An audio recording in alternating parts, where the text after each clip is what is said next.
Hello friends, bienvenidos y bienvenidas a Grupo de Familia.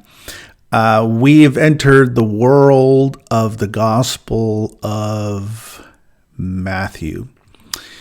And today we will have what we're going to call our first reading, our first communal reading here in our spaces. So our other family groups have already done this, and so both the Spanish dominant and the English dominant groups are going to be doing this practice.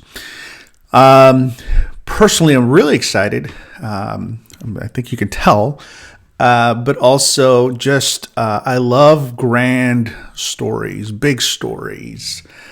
In fact, we are moments away from beginning our quest to Mordor, as we are going to be watching back-to-back 3 days in a row the Lord of the Rings trilogy, extended edition in the theater. You may not be able to tell, but I'm actually full on in Hobbit costume below here. I'm just kidding. So, we love these grand, big stories. And in the making of that story or that book, details are very important because they make connections to big, significant themes, moments, messages, purposes, and so on. And that's a little bit of what we're trying to do here, where we want to slow down and we want to listen to the gospel on its own terms. We want to allow the gospel to invite us into its world. And then in that, I think the gospel will become more relevant in our world. So we're doing a little bit of that. Okay, so our practice today is a practice of listening. So it's not necessarily a study. It is a spiritual formation practice of listening. Studying is very important, and hopefully we're all doing that. But when you study something out, you have a goal, you have an aim, and so you go after that and sort of study that theme or that topic and kind of unpack it and do all of that good work. In the practice of listening, it's a little bit like it's opposite of that, meaning you don't have a goal, you don't have an agenda. God's going to bring something to you. So again, in studying, you're going after something. In listening, you're simply the recipient of God surprising you, interrupting you with something specific from the narrative that we're going to be listening to. So that's another way of explaining that. Okay, so let's get to it. We are going to be taking a minute of silence. Okay. After that, we are going to be reading the gospel out loud. Matthew chapter 1, verse 1 to chapter 4, verse 17. So this will be our first reading.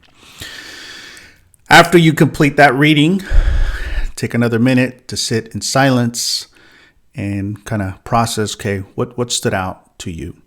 What jumped out to you? What interrupted you?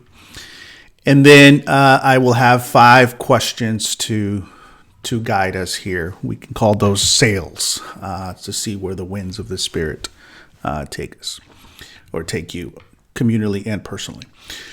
Okay, so it's really important that you all have an open Bible. So hopefully you have that as a practice, that everyone has a Bible before them. If you are still using your phone as a dominant reading for your scripture, make sure you put it on, silent mode or whatever you need to do to make sure you're not distracted. But again, the best practice moving forward is to have a physical Bible in front of you. It's just a better way to interact with scripture. Okay, Also, make sure you're all in the same translation. You can choose whatever translation you want to do and then read it together.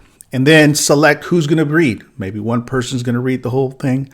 Maybe two people. More than three is going to be more complicated. Okay. And, fair warning, you may stumble through the genealogy names. It's okay. Just go through it and read it.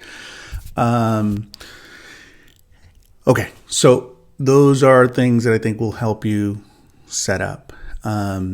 So again, minute of silence, reading out loud, minute of silence, I'll read questions, and then you guys get to share. And we'll continue on Sunday. Cool. All right. So go ahead and pause right now and set yourselves up with your minute of silence.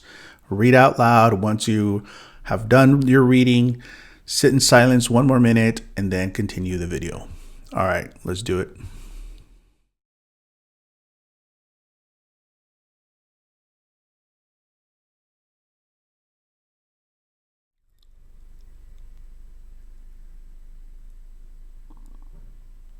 Just kidding. You press play. It works. So here are the 5 questions for your reflection. Question number 1. As you listen to this passage read out loud, what stood out to you?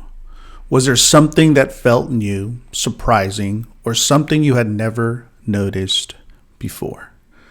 Question number 2. Before Jesus begins teaching, healing, or calling disciples, what does Matthew seem most concerned that we understand about who Jesus is? Why do you think Matthew chooses to begin the story this way? And number 3. In this introduction, chapter 1 through 4, Matthew intentionally presents key aspects of Jesus' identity that will matter throughout the gospel. What traits, details, or emphasis about who Jesus is do you notice Matthew highlighting from the start? Similar to question 2, but different. Number 4, while listening to the text, did an image, a story, or a promise from the Old Testament come to mind? How does Matthew help you see or hear that scripture in a fresh way? That scripture or that scripture in the Old Testament. Okay, and finally, Pepe, Jose, Joseph plays a significant role in this part of the story. What do you notice about how God works through Joseph? And how does Joseph's response help us better understand who Jesus is? Great. So here are all of the 5 questions. Let's see where the conversation takes you.